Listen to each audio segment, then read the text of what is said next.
Bismillahirrahmanirrahim.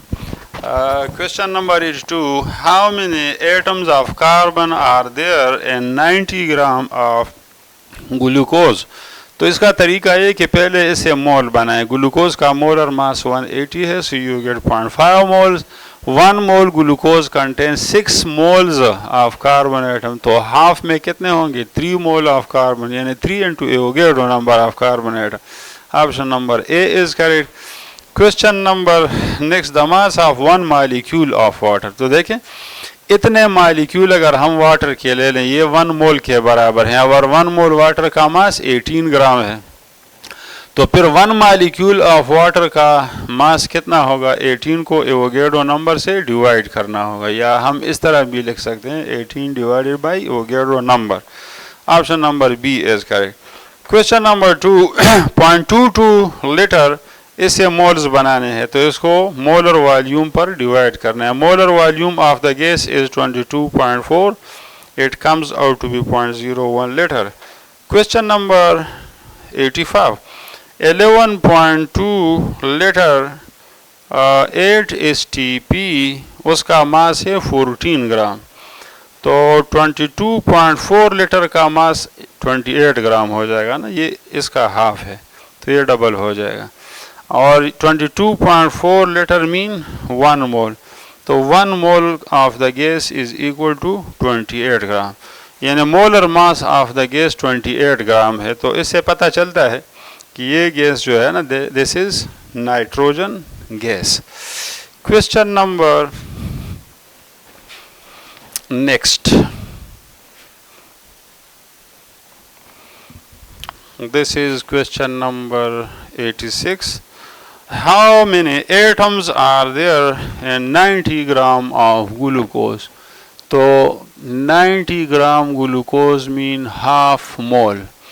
अब देखो C6H12O6, इसमें टोटल एटम अगर आप गिने तो 12 और 6 ये 24 है, यानी 1 मोल contain 1 mole of glucose contain 24 moles of atom. यहाँ पर टोटल एटमों का वो पूछ रहा है, तो हाफ मोल में कितने मोल एटम होंगे? 12 moles of atoms होंगे, और 12 moles of atom mean 12 into Avogadro number of atoms होंगे. तो option number B is correct. Question number 87. Which of the following statement about d orbital is not correct? तो इसमें option number D गलत है. यहाँ पर लिखा है कि d orbital are filled before p, तो इस तरह नहीं होता. पहले 4p तो उसके बाद 4d फिल होगा, 4p पहले फिल होगा, या 3p पहले फिल होगा, उसके बाद फिर 3d में इलेक्ट्रॉन जाएंगे. 88. ऑफ द प्रिंसिपल हमें क्या कहता है कि electron enter the lowest energy level, पहले लो एनर्जी लेवल में इलेक्ट्रॉन जाते हैं, फिर हाई में. Which one of the following statement is incorrect? Orbital are always filled in increasing order of energy.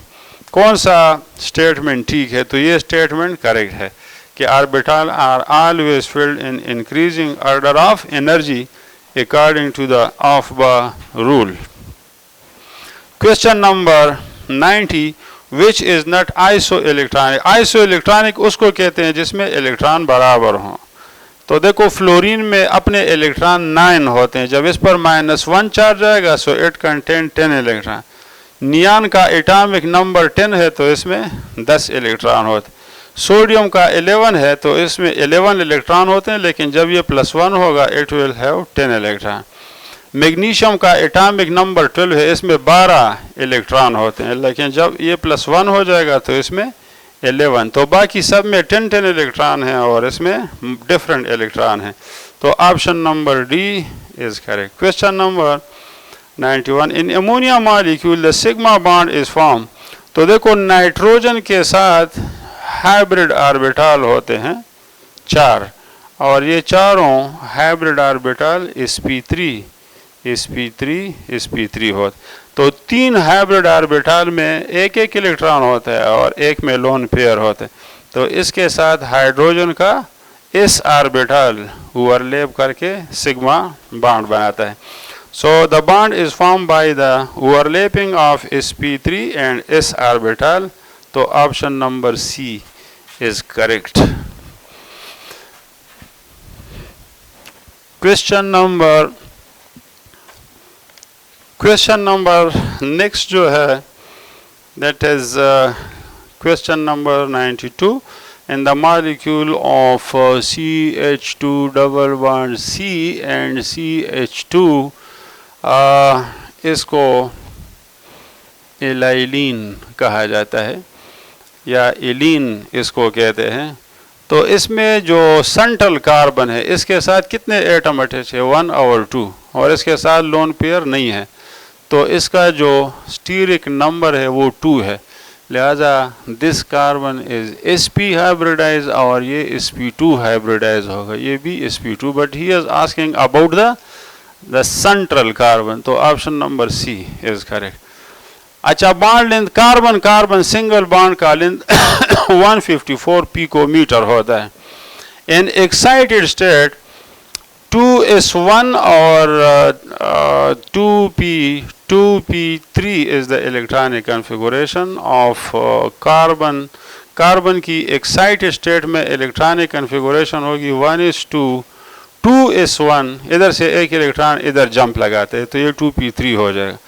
तो 2px 2py 2pz में 1 electron होगा, एक 2s में होगा।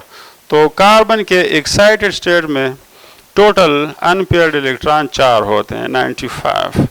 And 95 on absolute scale 25 degree, तो इसके साथ 273 को ऐड करना है, तो ये हो जाएगा 298 kelvin. Question number 96, when a sample of gas is compressed, देखो गैस की डेंसिटी और प्रेशर आपस में डायरेक्टली रिलेटेड है। प्रेशर ज़्यादा होने से गैस की डेंसिटी इंक्रीज होगी। Question number 97, which one of the following has the largest mass? 22.4 litre of oxygen 1 मोल है ना, तो 1 मोल 32 ग्राम के बराबर है। 22.4 लीटर H2S जो है ये भी 1 मोल है, ये 34 ग्राम के बराबर है। 44.8 litre of nitrogen mean 2 moles of nitrogen, तो 1 मोल नाइट्रोजन 28 ग्राम है, 2 मोल 56 ग्राम होगा।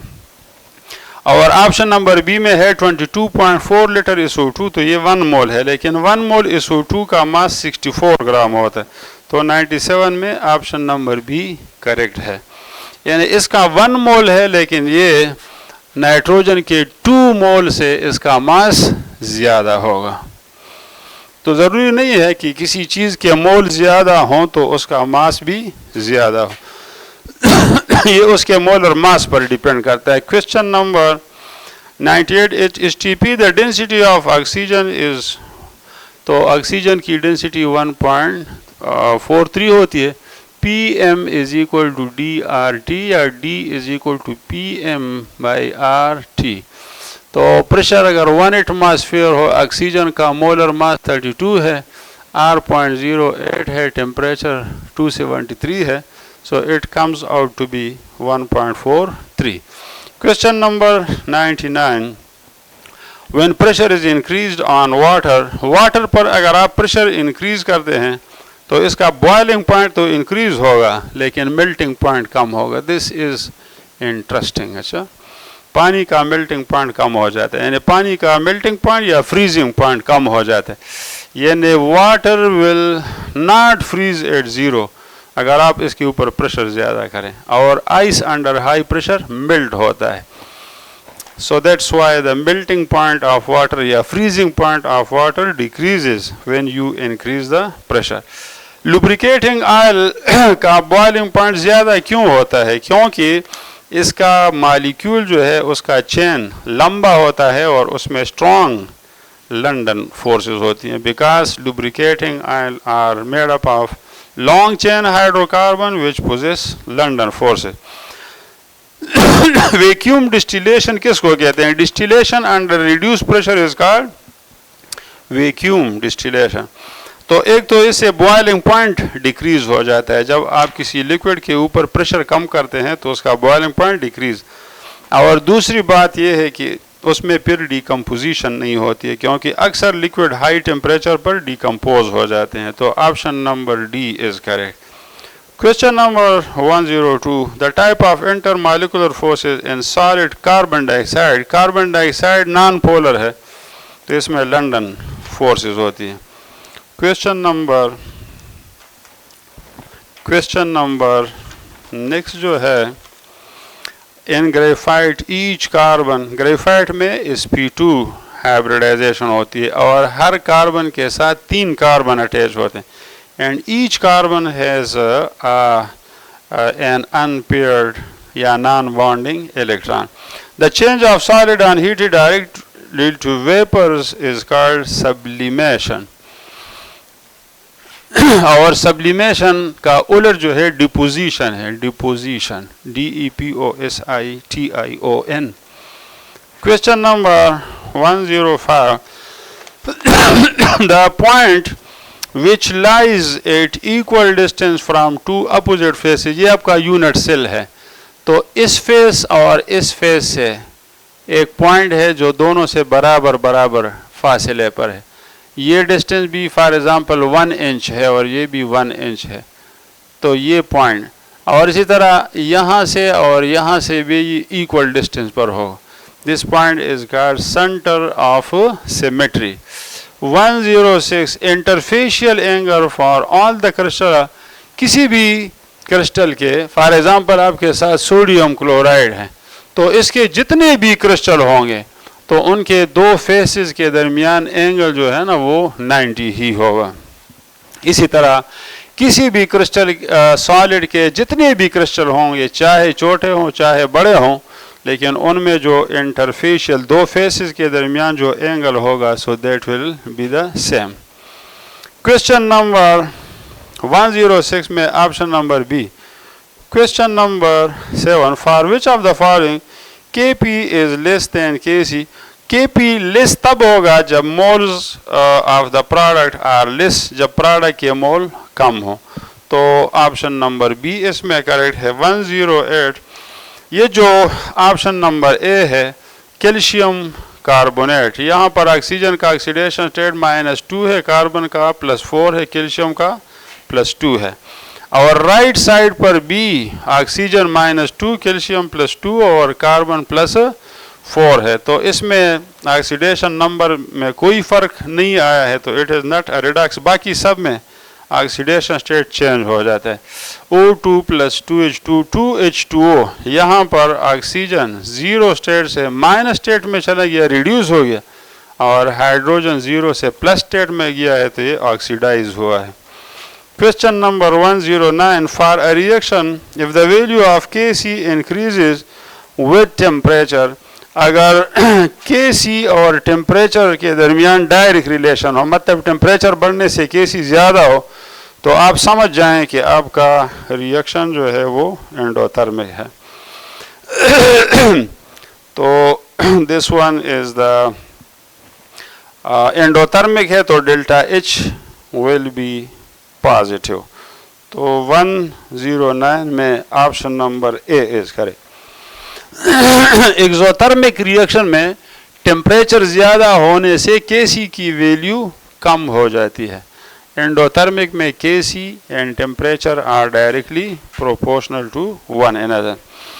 Question number 110, when delta N is greater than 0 का मतलब कि मोल्स ऑफ प्रोडक्ट्स वो ज़्यादा हैं रिएक्टेंट्स के मोल के मुकाबले में, तो इस केस में Kp will be greater than Kc। Option number C is correct. 111, आपको 4 एसिड गिवन है, W, X, Y and Z, और P के A वैल्यूज आर गिवन, तो जिस एसिड का P के A कम होगा ना वो स्ट्रॉन्गर एसिड होगा, तो W is stronger acid. 112, pH is minus log of hydrogen ion concentration, तो minus log of 1, it comes out to be 0. Option number C is correct. 113, pKa और acidity आपस में इनवर्सली रिलेटेड हैं, मतलब pKa जितना कम होगा तो एसिड उतना ज़्यादा स्ट्रांगर होगा। pH of gastric juice in stomach is from 1 to 2. Question number 115. Rate equation for AB is K is equal to A raised to the power 2. तो ये सेकंड ऑर्डर रिएक्शन है। इसमें ये होता है कि अगर आप एक ही कंसंट्रेशन को डबल करेंगे ना तो रेट 4 टाइम्स ज़्यादा होगा। डबल नहीं होगा बल्कि 4 टाइम्स ज़्यादा होगा। For example I right rate is equal to K into A raised to the power 2. Let A is 1, A 1 के बराबर है, तो rate is equal to K into 1 square is equal to K. अच्छा, अब if A is equal to 2 करें, हम इसको double करते हैं, तो rate will be equal to K into 2 raised to the power 2 is equal to 4 के। तो आप देख रहे हैं कि ये 4 टाइम ज़्यादा होगा, तो ऑप्शन नंबर ए इसमें करेक्ट है। Question number 116। A, B, C, K is equal to A raised to the power 2 and B raised to the power 1. So this reaction is second order with respect to A and first order with respect to B. Total order इसका होगा, ये power जमा करें 2 + 1 तो इसे 3 आता है। 117। ये रिएक्शन आपके बुक में गिवन है। Thermal decomposition of nitrogen pentoxide is an example of first order reaction. ये आपके कोर्स में जो इक्वेशन है ना, फर्स्ट ऑर्डर वाले सेकंड ऑर्डर वाले, वो आप याद करें। The unit of rate constant for zero order reaction, तो रेट कांस्टेंट का यूनिट मालूम करने के लिए आपने ये फार्मूला यूज़ करना है। This is zero order reaction. तो रेट कांस्टेंट का यूनिट किसके बराबर होगा? Rate divided by A raise to the power 0। Rate का यूनिट है mole per decimetre cube per second और anything raise to the power 0 is 1। तो आपका यूनिट होगा मोल पर लीटर पर सेकंड। ऑप्शन नंबर सी होगा। 119 reaction of water with quicklime result in the rise of temperature। तो जब सराउंडिंग का टेम्परेचर ज़्यादा होता है तो इसका मतलब ये है कि आपका रिएक्शन एक्सोथर्मिक है। 120 एंड आइसोथर्मल। आइसोथर्मल प्रोसेस वो होता है जिसमें टेम्परेचर चेंज नहीं होता है। So delta T will be 0 which determine the delta H of reaction. देखो रिएक्शन के दौरान स्टेप्स जो इन्वॉल्व होते हैं या एक्टिवेशन एनर्जी या कैटलिस्ट, इससे डेल्टा एच पर कोई असर नहीं पड़ता। It depends on the initial and final energy of the reacting system. तो option number D is correct. Question number 122 which process is exothermic. Bond breaking जो है ना ये एंडोथर्मिक होता है। Photosynthesis is endothermic. एटमाइजेशन का मतलब ये कि एटम एक दूसरे से अगर आप जुदा करें तो ये भी एंडोथर्मिक है। लेकिन एसिड और बेस जब एक दूसरे के साथ हम मिलाते हैं, such reaction is called neutralisation and neutralisation reaction is always exothermic process. तो 122 में option number C is correct. Question number 123 oxidation number of carbon in glucose. तो ऑक्सीजन -2 × 6 -12 हो जाएगा और हाइड्रोजन +1 है, लेकिन 12 हाइड्रोजन, तो ये +12 और ये -12, तो ये एक दूसरे के साथ कैंसिल होकर 0 इससे आता है। तो कार्बन का ऑक्सीडेशन नंबर भी यहाँ पर 0 है। 124 oxidation number of chlorine is -1। तो आप देखें PCl4 इसके ऊपर +1 चार्ज है ना, तो ये प्लस करें, ये x करें, क्लोरीन -1 है, तो x -4 इज +1 या x is equal to 1 + 4 is equal to 5। तो यहाँ पर फास्फोरस का ऑक्सीडेशन नंबर जो है ना ये +5 है। अच्छा, PCl6 पर -1 चार्ज है तो इसका ऑक्सीडेशन नंबर -1 है। तो आप इसको x करें और ये -1 x -6 इज -1 1 + 6, तो दोनों में +5 आता है।